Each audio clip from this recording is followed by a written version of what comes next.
పల్నాడు జిల్లా పెదకూరపాడు మండలం గారపాడులో టీడీపీ నాయకుల రౌడీయిజానికి అంతు లేకుండా పోతోంది. జెడ్పీటీసీ స్వర్ణకుమారిపై దాడికి కుట్ర పన్నారు టీడీపీ నాయకులు. భర్త శివాజీతో గుడికి వెళ్లిన జెడ్పీటీసీ స్వర్ణకుమారిపై దాడి చేసేందుకు కుట్ర పన్నారు. దీనికి సంబంధించిన మరింత సమాచారం మా ప్రతినిధి అశోక్ గుంటూరు నుంచి అందిస్తారు. అశోక్, ఒక జెడ్పీటీసీ మండలంలో ముఖ్యమైనటువంటి నాయకురాలు, మరి ఆమె గుడికి వెళ్తే అక్కడ స్కెచ్ వేసి దాడికి కుట్ర పనడం ఏంటి? అట్ ద సేమ్ టైం ఈ కుట్ర పనిన క్రమంలో పోలీసులకు ఇన్ఫర్మేషన్ ఉన్నా కూడా యాక్ట్ చేయకపోవడానికి కారణాలు ఏమంటారు? చాలా దారుణమైన పరిస్థితి పల్నాడు జిల్లాలో నెలకొంది.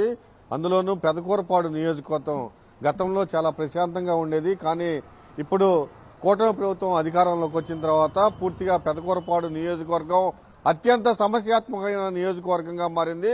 తెలుగుదేశం నాయకులు, వైఎస్ఆర్ కాంగ్రెస్ పార్టీ నాయకులపైన దాడులు చేస్తున్నారు, వాళ్ళని హింసిస్తున్నారు అక్రమ కేసులు పెట్టి. అదే కోణంలో నిన్న పెదకూరపాడు జెడ్పీటీసీ స్వర్ణకుమారి, ఆమె భర్త శివాజీ కలిపి గుడికి వెళ్లారు. వెంటనే తెలుగుదేశం రౌడీలు ఆ గుడిని చుట్టుముట్టారు, వాళ్ళపైన దాడి చేయడానికి ప్రయత్నించారు.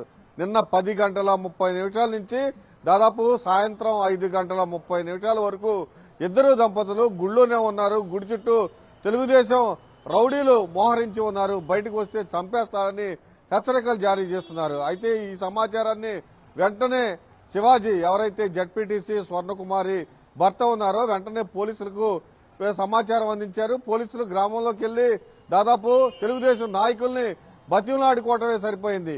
పూర్తిగా వాళ్ళని వదిలేయండి అంటూ బతిమలాడుకున్నారు. కానీ తెలుగుదేశం నేతలు ఒకానొక సమయంలో పోలీసులపైనే రివర్స్ అయ్యారు. మీరు మా గ్రామంలోకి ఎందుకు వచ్చారు? ఇది మా గ్రామానికి సంబంధించిన సమస్య, ఖచ్చితంగా వాళ్ళు బయటకు వస్తే మేము దాడి చేస్తామని హెచ్చరికలు పోలీసులకు ఇచ్చారు, వార్నింగ్లు ఇచ్చారు.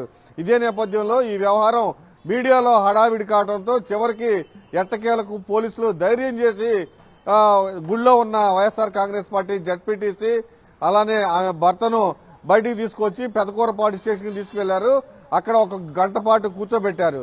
అయితే ఎంత హంగామా చేసి, ఎంత దౌర్జన్యం చేసి, ఎంత రౌడీజానికి పాల్పడిన తెలుగుదేశం నాయకులపైన ఒక్కరిపైన కూడా కేసు నమోదు చేయలేదు. గుళ్ళో 10 గంటల నుంచి 5:30 వరకు నిర్బంధంలో ఉన్న ఎవరైతే వైఎస్ఆర్ కాంగ్రెస్ పార్టీ పెదకూరపాడు జెడ్పీటీసీ స్వర్ణకుమారి భర్త శివాజీ పైన పోలీసులు కేసు నమోదు చేయడం ఇప్పుడు ఆశ్చర్యకరంగా ఉంది. బాధితులపైనే కేసు నమోదు చేశారంటే పల్నాడు జిల్లాలో పోలీసులు, తెలుగుదేశం నాయకులు ఎంత కొమ్మక్కైపోయారో అర్థం చేసుకోవచ్చని వైఎస్ఆర్ కాంగ్రెస్ పార్టీ మండిపడుతూ ఉంది. సిద్ధు.